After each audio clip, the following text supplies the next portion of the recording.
This video, all about whooshes.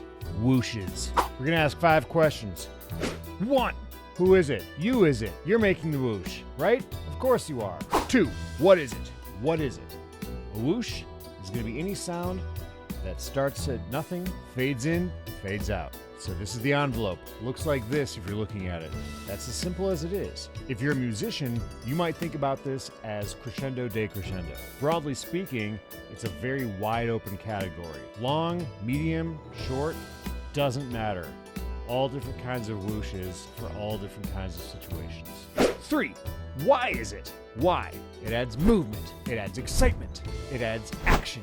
It adds emphasis. Simply having something happen all on its own without any kind of lead-in can be kind of stark. But if you have a bit of a whoosh, more exciting. 4, when is it? When? Whenever you want. But especially, you want something emphasized? Whoosh it up, baby. Whoosh it. So now we come to the meat. 5, how? How do you make a whoosh? Well, the way I make whooshes, 5 different ways. 1, record it. 2, take a sample, fade it in and out. 3, use a synthesizer.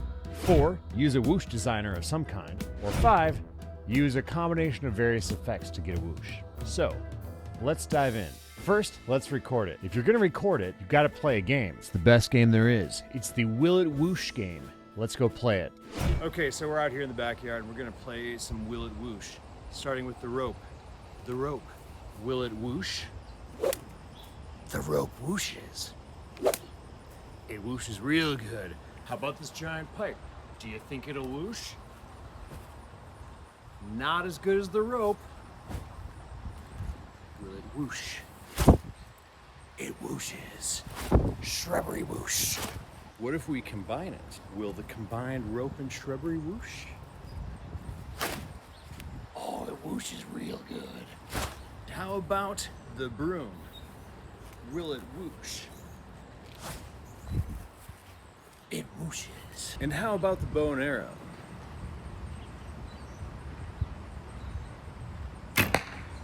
I think it'll whoosh. Another great technique, use your mouth.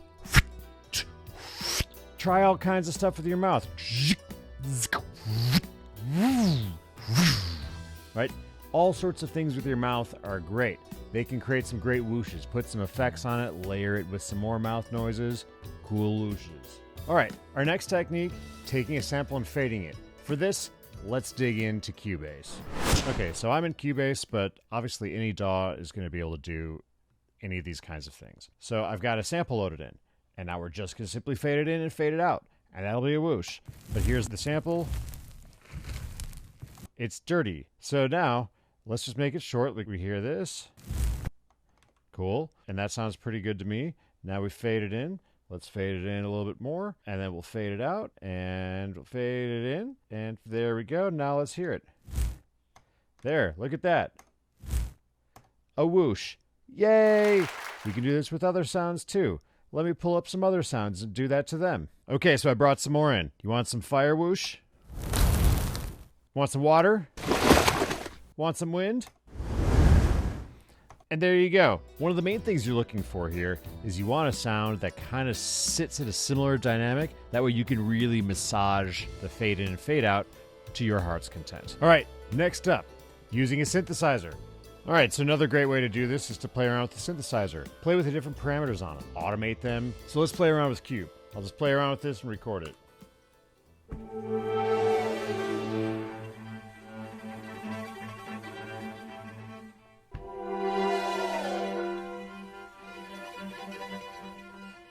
Okay, now we could take that, use our previous technique. I'm just going to render this in place. You know, if I want the whoosh to happen a little faster, there we go. Cut this up, fade it in, fade it out. We got our same deal. Now this is going to have some pitch to it, but we still have another whoosh. Beautiful. Okay, our next step up is using a designer. There's a few of these out there. I have a couple, UVI's whoosh and Tonström's whoosh. They both sound awesome. Both have a ton of flexibility. Here's an example of just the default of UVI's whoosh. Okay, now you can dig in here. They've got a ton of presets that you could try out. Let's just grab one randomly.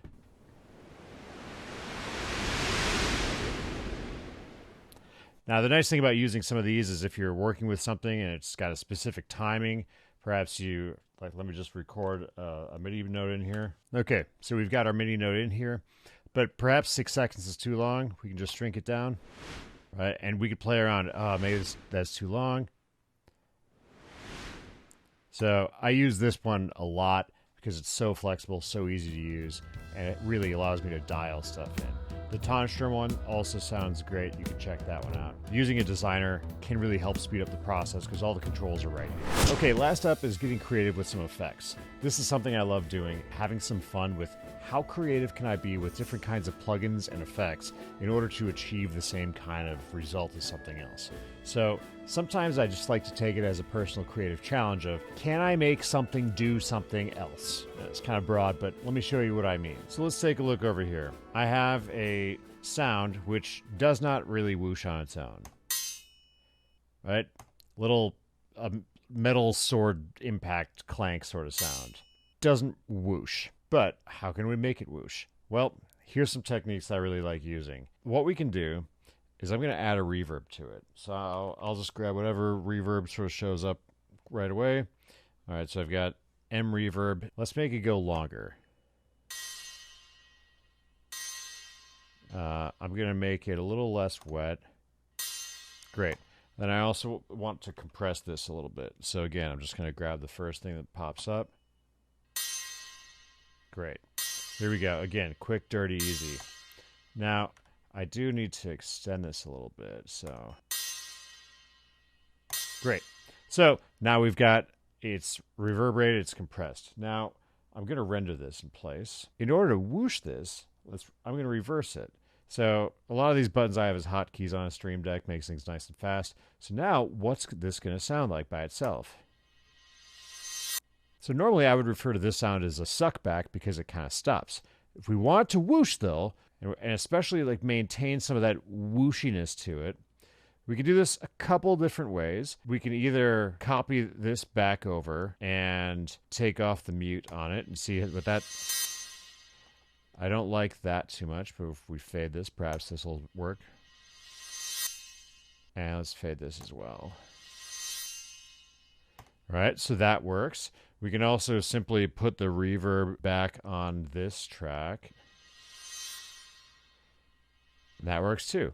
Okay, a couple different ways to play around with that. So this is a fun technique I like to use to try to just make a whoosh out of whatever. This can also help if you've recorded your own whooshes and they're kind of short, they don't last very long, and you want to do something more fun with it and make it last longer, do more with it. You can make a whoosh out of anything. So this is just to get you started on making some whooshes. You can play around and do so much more with these. But this was just to get you started playing with whooshes, with a bunch of different ideas as to how to make your own. So go have fun, whoosh it up. Bye!